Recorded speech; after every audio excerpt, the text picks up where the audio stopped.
नमस्कार प्रिय दर्शकों, मैं यशराज तिवारी आप सभी का बहुत बहुत स्वागत करता हूं प्रोफेशनल एस्ट्रोलॉजी पर। जैसा कि आप सभी दर्शक जानते हैं, आज बुधवार का दिन है और आज मैं आप सभी के सम्मुख उपस्थित हुआ हूं द एस्ट्रोलॉजी शो के एपिसोड नंबर 52 को लेकर।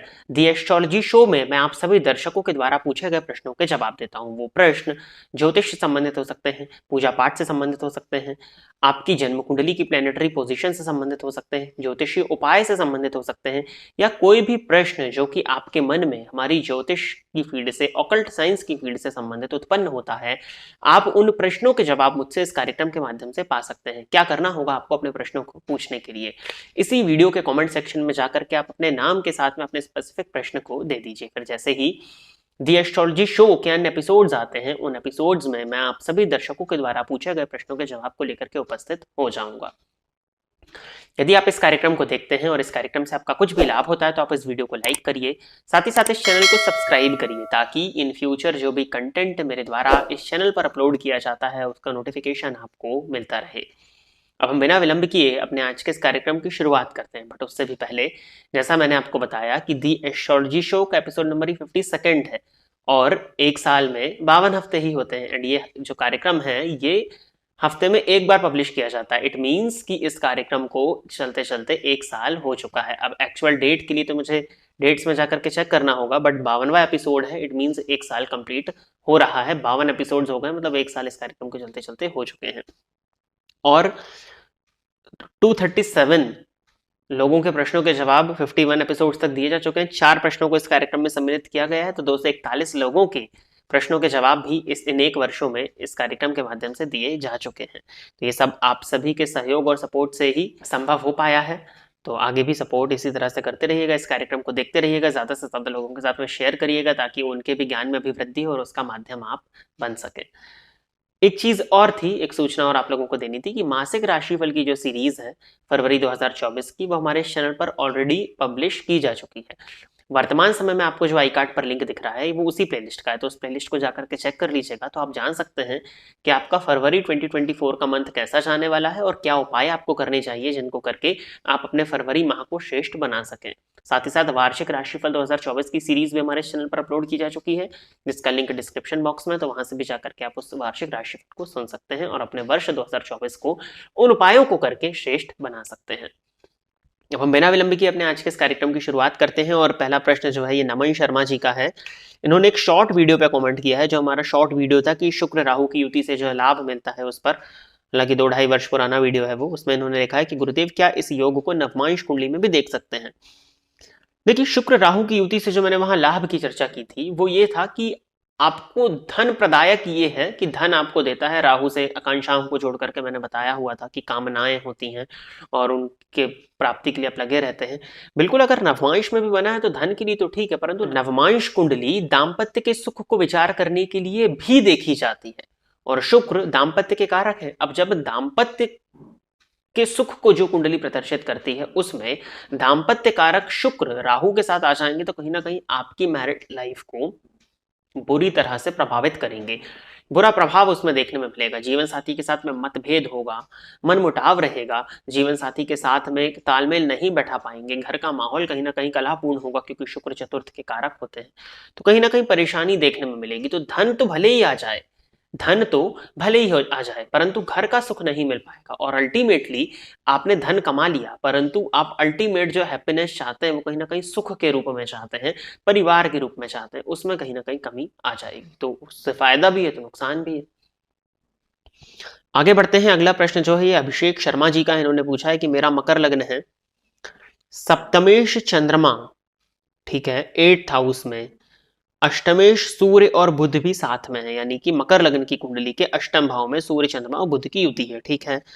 7th हाउस में गुरु 7 डिग्री और शुक्र 14 डिग्री, केतु 13 डिग्री, मतलब लग्न में राहु है और सप्तम भाव में गुरु शुक्र और केतु की युति है। लग्नेश शनि 12th हाउस में है, अच्छा, 25 डिग्री का वक्री है, मंगल 5th हाउस में है।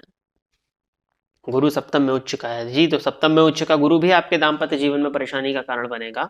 और ये दाम्पत्य जीवन में परेशानी, साथ ही साथ कुछ हद तक उन्माद योग की स्थिति, जीवन काल में अत्यधिक संघर्ष को प्रदर्शित करता है। माता पिता के स्वास्थ्य में परेशानी, बेहतर करने के बाद भी नाम मान सम्मान ना मिलना, और भयंकरतम मानसिक अशांति को युति प्रदर्शित कर रही है। ये पूरी प्लेनेटरी पोजीशन प्रदर्शित कर रही है।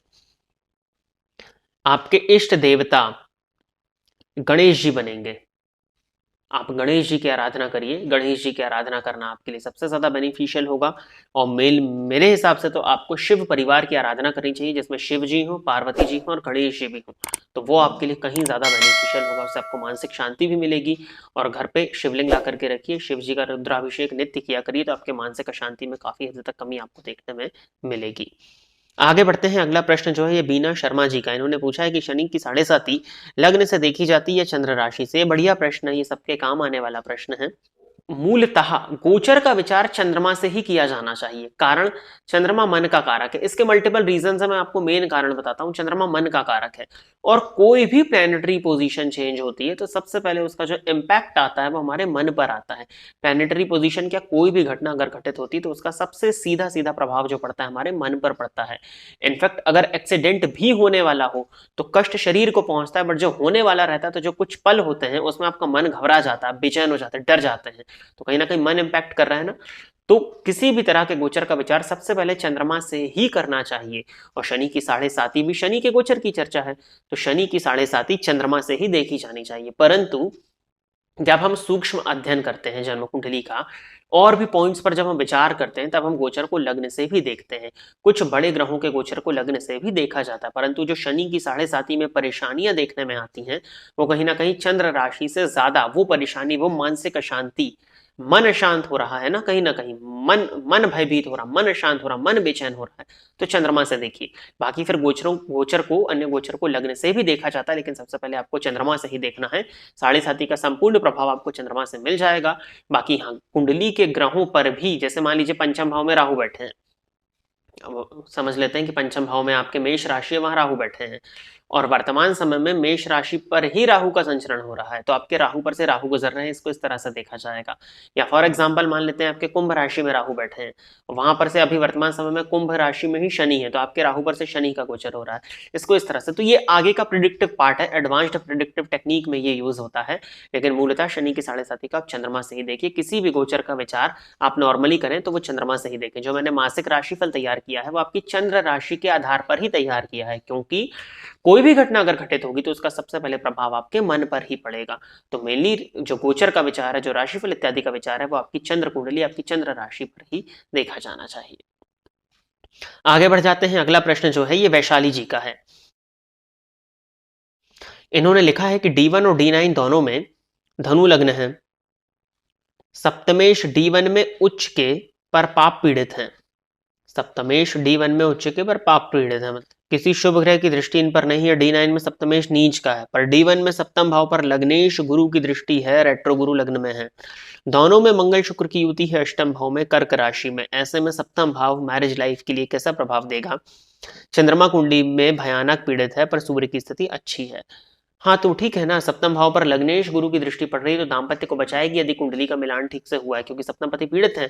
सप्तम पति यदि पीड़ित है तो दाम्पत्य जीवन में परेशानी तो रहेगी, परंतु अगर कुंडली का मिलान करके विवाह हो जाता है तो गुरु की दृष्टि विवाह को बचाने का कारण बनेगी। विवाह बचाने का गुरु प्रयास करेंगे। अब मान लीजिए कि बहुत ही वर्स्ट सिचुएशन हो जाती है, क्योंकि अष्टम भाव की स्थिति तो आपने बता ही दी ना, जीवन साथी की वाणी की स्थिति तो आप बता ही रहे हो कि कड़वी होने वाली है। अगर बहुत ही ज्यादा स्थिति खराब हो जाती है सामने वाले के चार्ट में भी, तो फिर गुरु की दृष्टि भी अकेली कहाँ उतना ज्यादा बचा पाएगी। लेकिन हाँ, 80% ऑफ द केस में गुरु की दृष्टि बचाने का कारण बनेगी। अगर कुंडली का मिलान करके विवाह किया जाता है तो मतभेद के साथ ही सही दाम्पत्य को चलाया जा सकता है। और शादी आपको करनी ही होगी, बिना शादी किए आपका वो नहीं होगा, आपको शादी की तरफ जाना ही होगा। आपने जो स्थिति बताई है उससे बता रही है वो कि आपकी शादी करने की इच्छा रहेगी, और शादी करके ही आपको रिलीफ मिलेगा, भले ही दाम्पत्य में मतभेद हो। तो प्रिय दर्शकों, इतने ही प्रश्नों को द एस्ट्रोलॉजी शो के एपिसोड नंबर 52 में सम्मिलित किया गया था, और इतने ही प्रश्नों के जवाब को लेकर के मैं आप सभी के सम्मुख उपस्थित हुआ था। आशा करता हूं कि जितने भी लोगों के प्रश्नों के जवाब मैंने इस कार्यक्रम के माध्यम से दिए वो सभी संतुष्ट होंगे। यदि आप भी चाहते हैं कि आपके प्रश्न को इस कार्यक्रम में सम्मिलित किया जाए तो आप अपने प्रश्न को अपने नाम के साथ में इसी वीडियो के कमेंट सेक्शन में दे दीजिए। फिर जैसे ही अन्य एपिसोड्स दी एस्ट्रोलॉजी शो के आते हैं, उन एपिसोड्स में मैं आप सभी दर्शकों के द्वारा पूछे गए प्रश्नों के जवाब को लेकर के उपस्थित हो जाऊंगा। यदि आप इस कार्यक्रम को देखते हैं और इस कार्यक्रम से आपका कुछ भी लाभ होता है तो आप इस वीडियो को लाइक करिए, साथ ही साथ इस चैनल को सब्सक्राइब करिए ताकि इन फ्यूचर जो भी कंटेंट मेरे द्वारा इस चैनल पर अपलोड किया जाता है उसका नोटिफिकेशन आपको मिलता रहे। मासिक राशिफल फरवरी 2024 का अपलोड किया जा चुका है, जिसका लिंक उस प्लेलिस्ट का इस वीडियो के डिस्क्रिप्शन बॉक्स में, तो जाकर के चेक अवश्य कर लीजिएगा। और वार्षिक राशिफल 2024 का वीडियो भी काफी पहले अपलोड किया जा चुका है, तो उसका लिंक भी डिस्क्रिप्शन पर है, जाकर के एक बार चेक अवश्य कर लीजिएगा। आज के इस कार्यक्रम में बस इतना ही रखते हैं। नमस्कार।